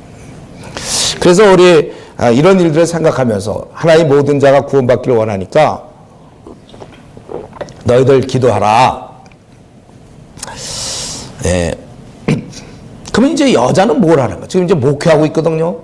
그러면 여성들은 뭘 하려고 기도하는가? 여기 자 제가 오늘 일단은 이제 요 2장까지만 할 거예요. 15절까지만. 예, 그러니까 혹시 좀 졸리운 사람일지라도 감옥을 얼마 안 남았거든요. 소망 가운데서. 예, 이제 약간 졸릴 것 같긴 해요. 저는 지금 안 졸리거든요. 왜냐면 제가 하기 때문에 안 졸리는데 이렇게 가만히 앉아 있으려면 그렇지 않아도 피곤한데 좀 졸릴 것 같긴 해요. 한번 기지개 한번 이렇게. 예, 여러분 지금 졸고 있는 사이에 지금 남자 배가 다 끝나고 이제 여자 얘기해야 돼. 네, 남자들에 대해서 그랬다면 이제 그러면 9절부터 여자는 무엇을 해야 되는가? 거기 보니까 선행하라고 그랬죠. 선행. 이런 거 선행을 많이 하세요, 여러분들. 예. 거기 9절 10절에 보면 또 이와 같이 여자들도 단정하게 옷을 입으며 소박함과 정절로 자기를 단정하고 따은 머리와 금이나 진주나 값진 옷을 하지 말고 오직 선행하기를 원한다. 근데 그 이제 선행하기 전에 단정하게 옷을 입으라고 그랬죠. 갑자기 옷 얘기가 왜 나옵니까? 관심사. 여성들이 옷에 좀 관심이 있어요. 물론 남자들도 그럴 수 있지만은. 근데 여기서 뭐라 하냐면 단정한 옷을 입어라 이거예요. 그러니까 너무 화려하게 막 옷 입고 다니지 말고, 또 반면에 또 어떤 사람은 또 너무 유행 다 지나간 옷을 입을 때도 있어요. 그 왜 그러냐면 나는 뭐 유행에 별로 생각 안 하고 나는 오직 주님만 뭐 이런, 약간 그거는 그런 교만이 약간의 겸손의 형태로 나타나는 거죠. 그래서 꼭 유행 지난 거 입고 다니는, 그렇게 하지 말라는 거죠. 단정. 형제들도 나는 옷에 신경 안 쓰는 남자다. 그래갖고 아무렇게나 입고 다니고, 이렇게 양복도 좀 입기도 하고, 넥타이도 좀 매고, 이렇게 그 시대에 맞게끔 막 한복 막 입고서 뭐 힘들게 살지 말고, 그 시대에 그냥 좀 적당하게 하라 그 뜻이에요. 너무 밤낮 늘 똑같은 옷만 입고 다니지 마시고, 없는 중에라도 좀 갈아입고 다니시고 좀 그러시라는 거예요. 좀 단정하게 옷을 입으라. 단정하게. 특별히 여성에게 이 얘기를 한 것은 좀 관심사를 좀 이렇게 자꾸 빼앗길까봐. 그리고 소박함과 정절로. 여기서 소박이라는 게 원래 뭐냐면 좀 예절을 좀 지키는 걸 얘기해요. 예절을 지키고 또 정절, 이거 마음이 좀 건전하게, 이런 걸로 자기를 잘 준비하라. 좀 안정적인 자매가 있죠, 이렇게. 왜냐하면 자매들이 감정이 조금 발달되어 있기 때문에 휙 이렇게 오락내락 할 수 있기 때문에 그러지 말고 좀 정절로서 이렇게 딱 침착하고 안정된 심령, 그런 걸로 자기를 단장하고 따은 머리와 금이나 진주로. 이것은 따은 머리는 그 당시 유대인이 즐기던 모습이었어요.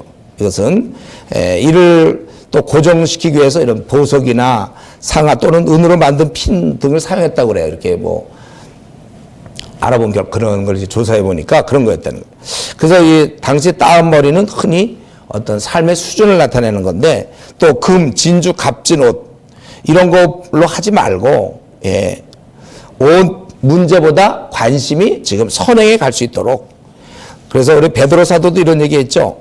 너희 단장은 머리를 꾸미고 금을 차고 아름다운 옷을 입은 외모를 하지 말고 오직 마음에 숨은 사람을 온유하고 안정한 심령에 썩지 아니할 것으로 하라. 이는 하나님 앞에 값진 것이라. 그러니까 우리가 좀 적당히 하면서 그렇게 이걸 하라는 것입니다. 원래 이 남을 자꾸 늘 남을 잘 돌보고 하나님 나라 확장에 관심이 많을수록 자기 외모에는 그렇게 크게 신경 안 써요. 너무 모양내는, 그러니까 제가 얘기하는 건 너무 모양, 그러니까 완전히 그냥 세수도 안 하고 막 암캐 하고 다니는 게 아니겠죠. 너무 모양내는 사람은 내면이 약할 수가 있어요. 내면이. 그 많은 시간을 고개 들였으니까. 그래서 우리는 자꾸 외모에 뭐 신경을 너무 쓰기보다는 어떻게 하면 하나님 나라에 관심이 좀 있어서 외모도 그 좀 수수하게 그냥 하면서 다녀라 그겁니다. 제가 아는 어떤 그 학생운동 하시는 분인데, 그분이 이제 어떤 선교지에 갔어요. 그런데 너무 이게 선교비가 너무 적게 들어온 거예요. 그래서 먹고 살 길도 별로 없어요. 국내에 있을 때는 좀 많은 선교비가 들어왔는데 이제 외국에 나가게 됐는데, 그 이제 약간 좀 잘 사는 나라에 가게 됐어요. 그건 왜냐하면 그 위에서 결정을 이렇게 했기 때문에. 그러니까 사람들이 뭐 좋은 나라 가니까 돈 많은 것보다 해서 후원을 끊었는지 어쩐지 너무 후원이 안 들어온 거예요. 그래서 이것저것 빼고 렌트비 빼고 뭐 하니까 한 달에 그저 한 30만 원 정도 남을까? 그걸로 살아야 돼, 애들 데리고. 그래서 내가 이제 사모님한테 물어봤어요. 사모님은 이렇게 힘든데 그때 어떻게 그걸 잘 견뎠습니까? 근데 내가 이 사모님 저한테 그런 얘기 하더라고요. 자기는 그때 그게 어려운지 몰랐대요. 오직 관심이 어떻게 사람을 만나서 제자 삼을까? 그러니까 그 나라 가갖고 그냥 24시간 밤낮 사람만 보면 그걸 어떻게 제자 만들까? 저 사람을 어떻게 간사로 만들까? 막 그 생각만 하다 보니까 자기는 돈이 얼마 들어왔는지 잘 모르겠대요. 와, 제가 아주 도전을 받았는데 관심사가 글로 가니까 자기가 그때 글쎄 어떻게 살았는지 자기도 몰라. 자기도 왜 어떻게 그걸로 어떻게 살았는지 계산이 안 되거든요. 안 되는 계산에도 그런 것도 신경이 안 써요. 어떻게 그냥 지냈어요. 관심은 오직 거기. 지금 요 말씀을 제가 읽다 보니까 그런 생각이 드는 거예요. 관심을 자꾸 너 자신의 뭐 이런 거 말고 좀 주님의 일에 써라. 선행하기를 원하노라. 이게 마땅한다는 것입니다. 그리고 선행과 그 다음에 또 한 가지 나오죠. 여자는 일체 순종함으로 조용히 배우라. 그 다음부터 나오는 구절이 이제 제가 보통 참 하기가 어려운, 특별히 자매들 앞에서 아주 어려운 그런 내용인데요. 아마 이 이후의 구절은 디모데가 물어봤거나 아니면 왜 이 구절을 썼는지를 잘 몰라요. 남자와 여자 그것 때문에 그랬는지. 근데 순종으로 배우라면서 두 가지를 허락하지 않는 건 분명합니다. 우리 성경을 보면. 첫 번째는 가르치는 것을 허락지 않는다고 그랬어요. 12절에 보면. 이건 우리 고린도서 14장에서도 똑같이 이런 비슷한 구절이 고린도서 14장 33절에 나오죠. 우리 고린도전서. 거기 보면은 거기 14장 33절 34절 여자는 교회에서 잠잠하라. 그들에게는 말하는 것이 허락함이 없나니 율법에 이런 것 같이 오직 복종할 것이요. 만일 무엇을 뭔가 배우려고 막 할 때 집에서 자기 남편에게 물을지니 여자가 교회에서 말하는 것은 부끄러운 것이라. 그래서 이제 요런 구절이나 지금 여자가 가르치는 것과 남자를 주관하는 것을 허락지 아니하니 오직 조용할지니라. 이런 구절. 이거는 지금 가르치다 보면 주관하게 되면 당연한 거예요. 자기가 가르치다 보면. 근데 바울사도는 가정에서 남자가 가장이 되어서 가정을 이끌어 가라고 얘기했죠. 예, 그렇게 하는 것처럼 더 큰 가정인 교회에서도 남자가 교회를 주관하는 것을 원칙으로 하고 있다는 거예요. 왜 그러면 그렇게 하는지 이게 중요하잖아요. 왜 그러면 바울은 무슨 남존여비 사상이 있는 어떤 사람은 이제 그렇게 얘기하는 사람도 있어요. 자유주의 신학자들은 이땐 바울이 남존여비의 사상을 갖고 그랬다. 그래서 뭐 에베소에 보면 아내들이여 남편에게 복종하기를 주께 하더라. 이건 남존여비 사상이다. 그게 말이 됩니까? 성경에 영감을 받아서 썼는데 그렇게 틀린 걸 적을 수가 있습니까? 그리고 만약에 정말 남존여비라면 그 다음에 5장 25절에 나오는 것처럼 남편들아 뭐라고 그랬어요? 아내를 위해서 자신을 죽어라 그거잖아요. 그게 무슨 남존여비 사상입니까? 아내를 위해서 너는 그리스도께서 교회를 위해서 하심처럼 너도 아내를 위해서 그렇게 하라. 죽으란 얘기예요. 우리 형제들이 원래 우리 남편들 제가 한번 에베소 말씀 전한 기억나는데 남편의 역할은 무엇인가? 아내를 세워주기 위해서 죽는 게 남편의 역할이니까요. 예, 나를 세우는 것도 없고 오직 아내만을 위해서 죽는 게 내 역할이다. 그런데 여기서는 지금 왜 이렇게 가르친 거 주관한 걸 허락지 않는가? 왜 이렇게 하는가? 그 이유가 이는 13절에 나와 있죠. 아담이 먼저 지음을 받고 하와가 그 후다. 똑같이 하나님이 지을 수도 있어요. 얼마든지. 근데 이런 시차를 두셨을 때는 이유가 있는 거예요. 먼저와 나중. 왜냐하면 질서상 두 사람이 한 부부가 됐을 때 서로 똑같으면 하나님과 동등하지만 이게 싸움이 날 수밖에 없어요. 어떤 두 사람 이상 모인 곳에는 항상 누군가가 이 결정을 할 수 있어야 되는 거예요. 이런 공동체에도 누군가 대표가 있어야 되고, 교회는 담임이 있어야 되고, 나라에 뭐 대통령이 있어야 되고, 부서엔 뭐 장관이 있어야 되고, 그럼 그렇게 있어야 되는 거예요.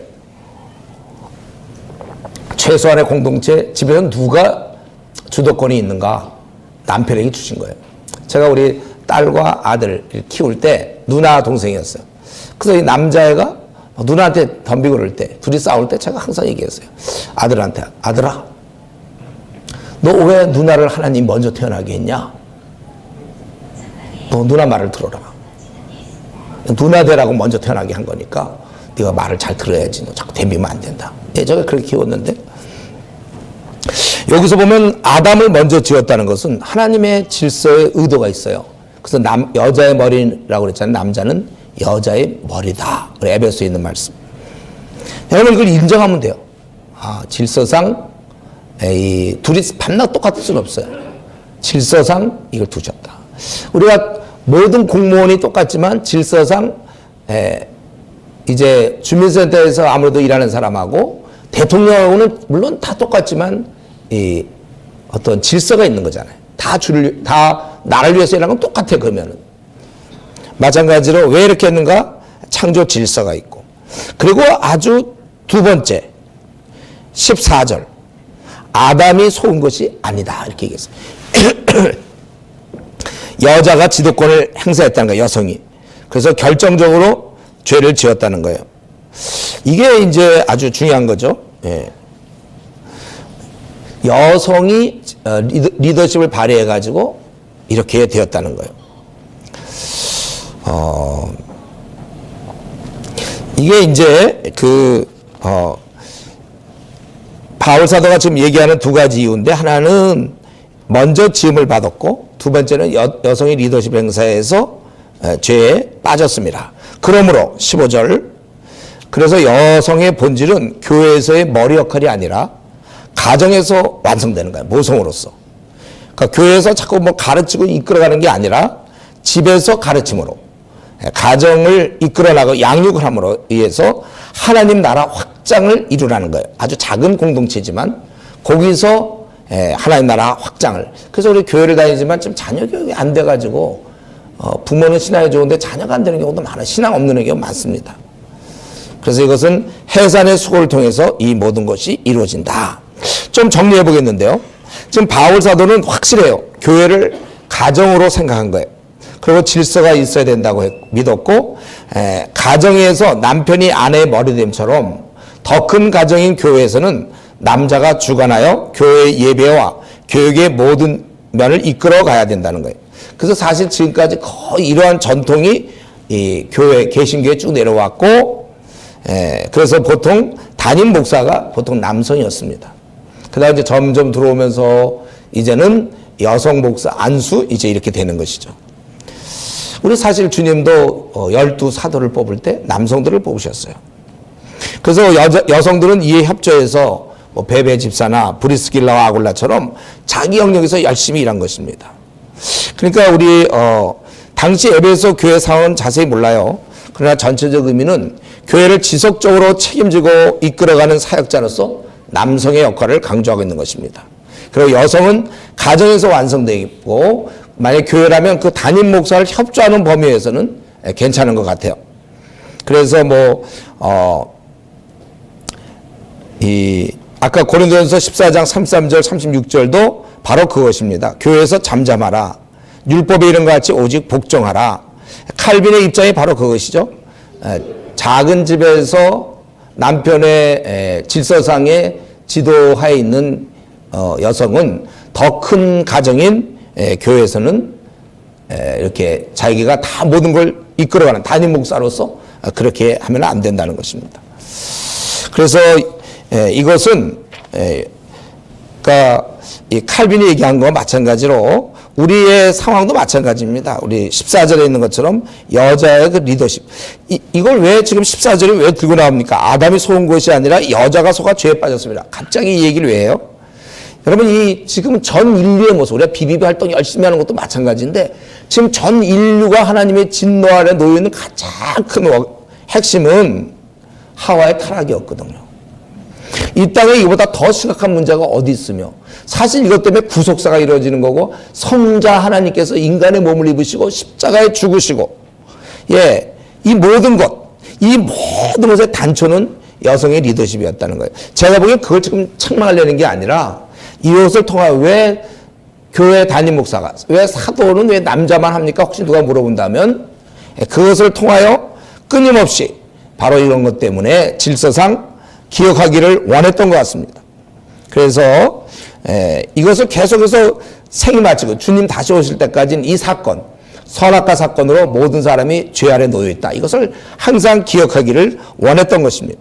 근데 요거는 이제 성경의 가르침이고, 제가 이제 목회상의 경험은 이런 이유 때문에 그래요. 아마 우리 여성분님 좀 이거 듣기가 좀 힘들어도 제가 좀 경험해서 좀 얘기하는 건데, 아무튼 남자는요, 이 종합적 판단을 해요. 좀 감정적인 상처를 그래도 남자는 덜 입어요. 입긴 입지만. 근데 여성은 굉장히 정서적이에요. 그리고 감정이입이 잘 돼서 어느 사안에 대해서 깊이 충격을 받게 돼요. 그래서 빨리 넘어가기 어려워요. 마음에 많이 남아요. 그리고 이 목회라든가 이런 거 할 때는 단호하게 결정해야 돼, 빨리. 그럴 때 여성은 굉장히 현실적이고 조심스럽습니다. 그래서 이렇게 주저할 때가 많아요. 망설일 때가. 남자도 그런 사람 물론 있지만 이제 일반적으로 그렇다는 거예요. 그래서 여러분 목회라는 거, 이제 한 교회의 지도자가 된다는 것은 내가 잘하고 잘못과 아무 관계가 없습니다. 사람이 달라서 생기는 문제가 많아요. 그래서 자라온 가정 배경과 문화적 환경. 그래서 우리 처음에 결혼하고 나서 부부가 얼마나 다툽니까? 살아온 배경이 다르니까. 사회적 경험이 제각각이라 최고의 목회자가 교회를 목회해도 그는 비판에 직면하게 되어 있습니다. 모세 같은 위대한 지도자가 이끌었어도 항상 비판, 오해 이게 있는 거예요. 비방이 있었던 것처럼 목회는 원래 그런 거예요. 성도의 숫자만큼 다양합니다. 이 비방은. 그렇기 때문에 이 목회라는 건 뭐냐면 많은 오해와 아픈 말, 어렵고 난처한 상황 등을 뚫고 나가야 돼요. 이런 면에서 여성은 더 연약한 그릇이에요. 베드로전서 3장 7절에 있는 것처럼 여성은 더 연약한 그릇이다. 여러분 교회에서 있잖아요. 우리가 무슨 선한 일을 위해서 헌금할 때 반드시 나와요. 왜 돈 걷느냐? 이 얘기 꼭 나와요. 그리고 그 일을 꼭 해야 하느냐?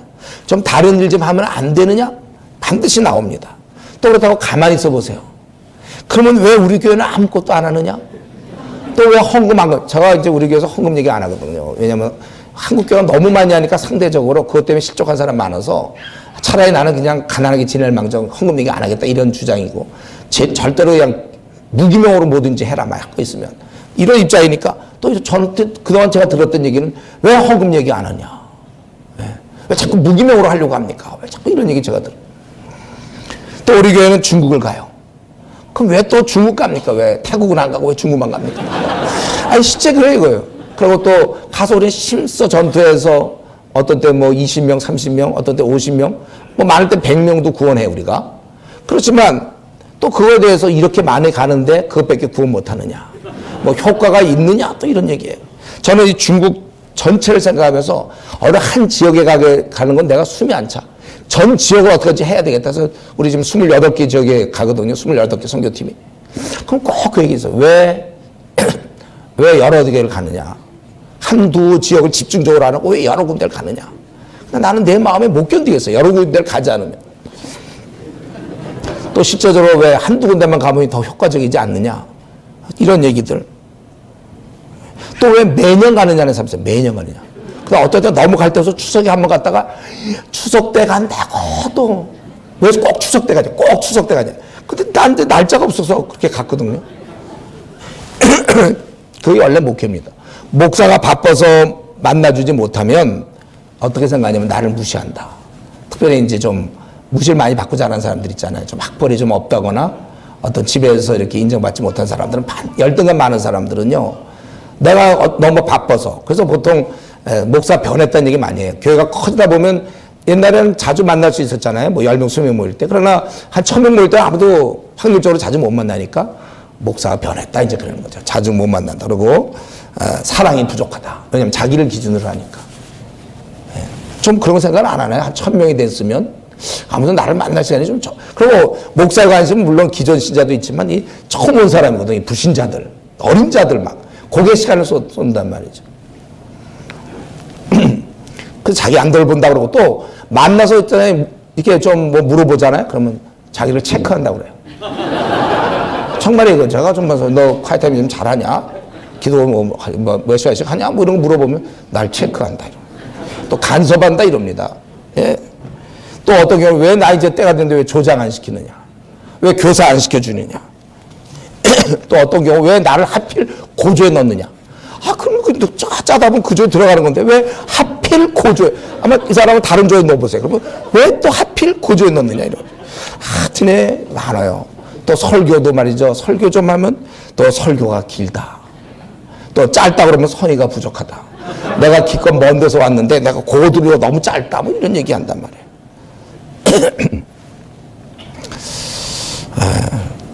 또 막 우리 헌신에 대해서 얘기하면 또 자기 뭐 미지근한 신자인데 교회 다니기 힘들다 이런 얘기예요. 자기가 고치면 되는 거 아니에요? 근데 미지근하면 힘들다 이게. 그럼 복음을 뭐 살자 그러면 또 위로가 안 된다 이런 말. 아니, 이거 너무 많아, 이런 것들요. 왜 우리 교회는 전도를 왜 4시간씩 하느냐. 뭐 동기부여가 안 된다. 강요한다. 과연 오늘날 노방전도가 효과가 있느냐. 너무 성도들의 시간을 뺏는 게 아니냐. 아니, 뭐 주님이 일하는데 빼앗는다는 게 어디 있어요. 또 우리 교회는 예배 공간이 좁다. 그 돈이 없어서 좁은데 그걸 뭘 좁다고. 누가 뭐 넓은 거 안 좋아합니까? 좁다. 또 왜 아이들 위해서 투자하느냐. 아, 저 월세 내기 바쁜데 뭐 어떻게 그 정도 하면 됐지. 뭘. 항상 이런 거예요. 또 제가 늘 얘기하지만 최소한 우리 성도님들 일주일에 하루에 1시간 이상은 기도합시다. 하루에 한 10장씩은 성경을 봅시다. 콰이트 하면 빼먹지 맙시다. 그래갖고 7, 77 내가 이런 얘기를 하거든요. 바쁘니까 그 얘기 하기 힘드니까 요약해서 7, 77을 합시다. 그러면 이제 또 시작이죠. 왜 율법이냐 뭐 이렇게 되는 거죠. 이따 하겠지만 원래 경건은 연습이거든요. 연습인데 또 자기들끼리 또 싸우기도 해요. 그리고 이 교회는 사랑이 없다. 또 이러고서 나간 목사한테 또 야단 맞아도 또 사랑이 없다. 이러고. 또 어떤 교회 실제 목사는요, 설교를 딱 했더니 끝나고 나니까 어떤 장로가 바보 같다 이런 얘기. 뭐 그런 얘기를 들어야 돼요. 일일이 다 설명할 수도 없어요. 매일매일 끊임없는 문제가 생깁니다. 목사는 두통이 생기고 잠을 못 자는 거예요, 원래. 그래서 이것저것을 가장 옆에서 보고 느끼는 사람이 바로 사모님입니다. 그래서 단적으로 이 한마디 모든 게 녹아 있는데 내 자식은 목회 안 시키겠다. 그 말 무슨 말이에요? 예. 이 영광스러운 일인데 내 자식은 절대로 목회 안 시키겠다. 이게 다 이게 섞여져 있어요. 물론 목회하거나 우리가 이런 사역을 할 때, 뭐 간사를 할 때 재정적으로 어려움은 물론이에요. 그런데 그때 이 한마디 무심코 하는 말들이 목회자의 마음을 찌르는 거예요. 자기들은 한마디 한 거지만 이게 모아보세요. 모아보세요. 얼마나 힘듭니까? 실제 교회는 그런 마음도 아닌데 어떻게 또 무심코 말이 나가는 경우도 있잖아요. 그것을 다 견디면서 수많은, 아니 대부분의 목사들은 오늘도 목회를 하는 겁니다. 물론 새벽에 일어나는 것도 힘들어요. 5시에서 요즘도 이제 핸드폰이 편하지 옛날에는 시계, 자명정 시계 한 4-5개 사가지고 5분 간격으로. 그래서 누르고 또 5분이 더 자다가 또 누르고 또 하다가 마지막에 이제 일어나서 목사는 잠이 없어서 이렇게 새벽에 나온다. 이렇게 하면 안 되는 거예요. 본인이 경험하지 않으면 몰라요. 그래서 이 목회자들이 모세 출애굽 같은 거 읽으면 깊은 감동을 받죠. 모세가 당하는 모습을 보면서, 예수님이 유다에게 부인당하는 모습을 보면서, 제자들이 다 떠나는 모습을 보면서, 바울 서신을 보면서 바울이 당한 걸 보면서 위로를 받고, 여러분이 비비비 하기 전에는 바울 서신 하나도 위로가 안 돼요. 이제 비비비 해보면 이거예요. 아, 그러면 그만두면 되지 않는가? 그럴 수 없잖아요. 내가 날 사랑한다면 내 양을 먹이라. 그래서 기쁨은 먹여라 이런 얘기 없거든요. 그냥 하는 거야, 그냥. 여기에 사실 답이 있는 것입니다. 그래도 남자 목사들은 이런 걸 그래도 좀 견디고 좀 그래도 남자 목사들은 자기 아들 목사시키려고 그래. 그래도 보면 저도 우리 아들 사실 목사시키고 싶었어요. 예. 은사가 안 맞아서요 못 시켰지만 딸은 은사가 돼요. 딸 시키고 싶었는데도 이게 좀 그건 안 됐고. 근데 사모가 목회 안 시키겠다. 그만큼 감정적으로 상처를 받는다는 거예요. 예. 물론 교회가 아무 일도 안 할 땐 그런 것도 없어요. 우리 영국교회, 제가 영국교회에 있어봤는데, 영국교회는 뭐 이런 거 별로 없어요. 목사도 한 달씩 뭐 휴가 갔다 오니까. 예. 그리고 교인들이 애당초 모이지도 않으니까 뭐 비방할 사람도 없어요. 부활절하고 크리스마스 때 왕창 모이고, 그 다음에 모이질 않아요. 그리고 이제 나이 많으신 할머니, 할아버지들. 뭐 이렇게 뭐 투덜거리는 것도 없어요. 그러나 적어도 지금 바울사도가 디모데에게 이 글을 쓸 때는 교회는 큰 박해에 직면하고 있는 거예요. 예. 많이 죽어가는 상황이에요. 그래서 여기서 여성이 안수를 받느냐 못 받느냐 이런 평등의 문제로 접근할 것이 아니라 이 흐름은 제가 보기에 좀 주시게요. 예, 제가 보기에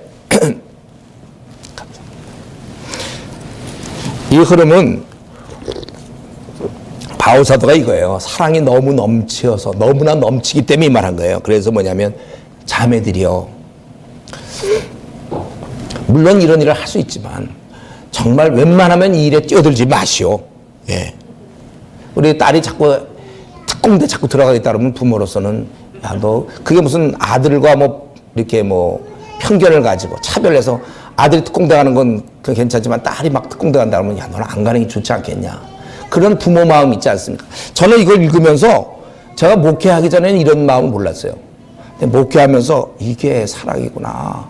자매에 대한 배려구나 이거였지. 여성 뭐 차별이고 뭐 동등 이런 식으로 접근하는 거에 대해서 참 내가 너무하다 이런 생각이 들어요. 이거는 부모가 불평등하게 돼서 아들은 군대 보내고 딸은 말리고 이러는 게 아니라는 것이죠. 여러분 미 특수부대 그 네이비 실이 있어요. 네이비 실이라는 그 빈라덴 그거 참수했던 바로 그 부대인데 그거 제가 보니까 그들이 6개월간 아주 고통스러운 훈련이 6개월이에요. 저는 노원사에서 한 달 받았거든요. 그것도 저 너무 힘들어서 밤낮 기도로 버텼는데 6개월. 그리고 지원자들이 대부분 아주 그냥 몸 좋은 형제들. 권투, 수영, 레슬링 선수. 그러나 그렇게 아무리 튼튼한 사람 와도 한 10% 정도 결국 그 훈련을 마치고 다 탈락.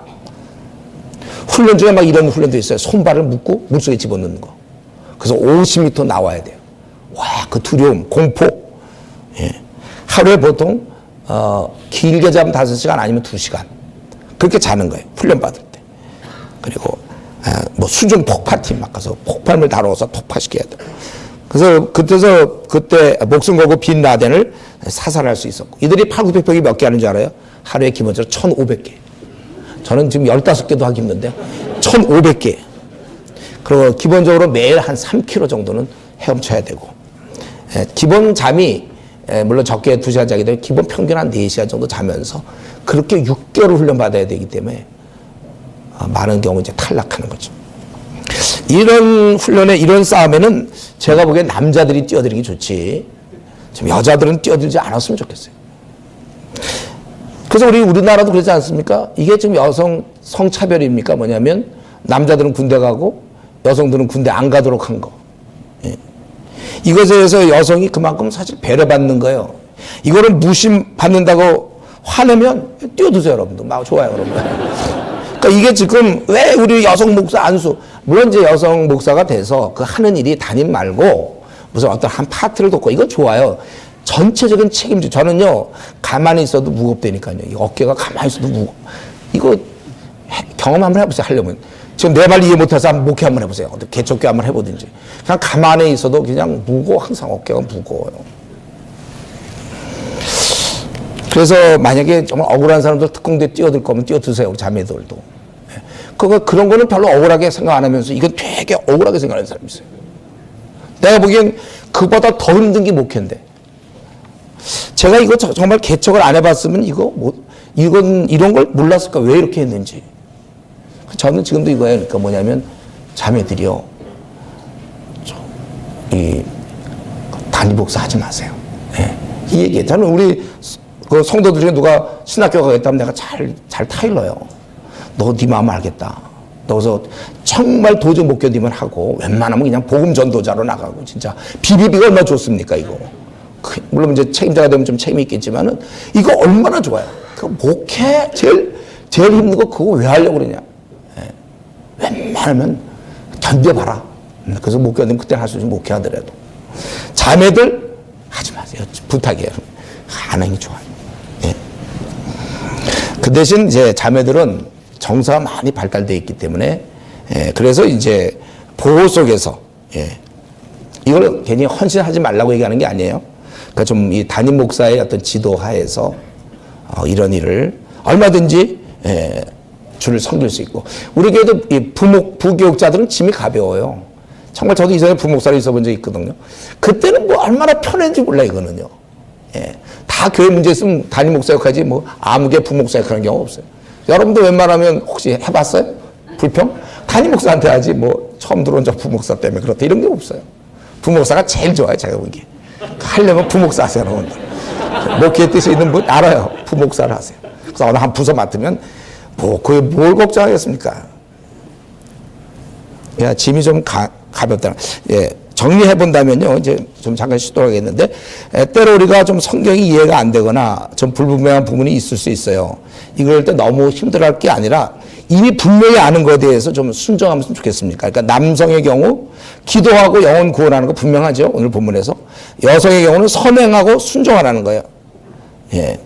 이런 면에서 우리가 있는 말씀 그대로 잘 따르면 되는 것입니다. 성경을 보면서 그 당시에 남존여비의 사상이 있다든가, 너 왜 남편에게 순종하라고 그러냐, 그런 사상. 근데 나중에 그게 아니면 어떡할까요? 바울사도가 남존여비의 사상이 아니라면. 자유주의자는 그런 얘기 쉽게 해요. 우리 존 스토트가 실수한 것 중에 그거 있지 않습니까? 지옥 멸절설. 예, 지옥이 없다, 뭐 이런 식으로. 있으면 어떡하려고 그래요? 이런 건 보수적으로 얘기하지 너무나 중차대한 문제인데. 왜 그분 그런 얘기 했는지 모르겠어요. 만약 그랬다가 지옥 있으면 어떡할까? 그 책임 다 자기가 질 겁니까? 만약에 저같이 막 지옥 있다 그러고, 아니, 성경에서 그렇게 얘기하니까. 있다가 했는데 만약에, 죽은 다음에 없으면 얼마나 더 감사할 수도 있어요, 이러. 그쵸? 내가 아는 사람이 지옥 안 가니까. 그러나 있으면 어떡하려고? 성경을 보면 분명한데. 어쨌든 우리가 성경을 볼 때도 확실한 거는 여러분 붙잡으세요. 그래서, 우리도 바울 사도처럼 하나님의 뜻을 잘 알아서 이런 문제도 이렇게 다룰 수 있도록, 예, 성경을 철저히 배우고 공부해 가지고 우리의 남은 생 이렇게 살아가도록. 지금 우리 한국 교회는 가르침의 위기입니다. 너무 성도들이 성경을 모르는 채 신앙생활을 해요. 그러니까 지금 이단은 너무 일하기 좋죠. 백지니까 그냥 그대로 유괴하는 거 유괴. 우리 4살에 모아놓고 너 저기 어떤 아저씨가 너 초콜릿 준다고 아이스크림 준다고 너 가면 안 된다 그러면 네네 그러죠. 해보세요. 걔 금방 따라가죠. 뭐 이게 깨달음이 없으니까. 한국교회 뭐 지금 신천지 아웃 뭐 신천지 교회는 들어오지 마세요. 이걸로 좀 지키려고 그러니까 됩니까? 이 머리 이쪽이 지금 많이 정리가 안 돼 있는데. 이럴 때 우리 성경을 통달한 교사들 바로 여러분들이 BBB를 통해서 성경을 더 많이 알고, 예. 그리고 애정과 사랑을 갖고, 우리 성도들을 돌볼 수 있는 직장이나 또 교회 어린 성도들을, 돌볼 수 있는. 그래서 여러분들의 남은 생은 이렇게 계속해서 어린 자를 돌보는 그런 사람이 되기를 바랍니다. 우리 잠깐 기도하겠습니다. 하나님 아버지, 오늘 또 이렇게 말씀을 통하여, 가르침을 베푸는 것이 얼마나 중요한지를 우리가 살펴보았습니다. 또 우리가 기도하는 것이 얼마나 또 하나님의 뜻에 부합한지를 또 살펴보았습니다. 저희들이 열심히 기도하고 말씀을 배우며 가르치는 자가 되게 해 주시옵소서.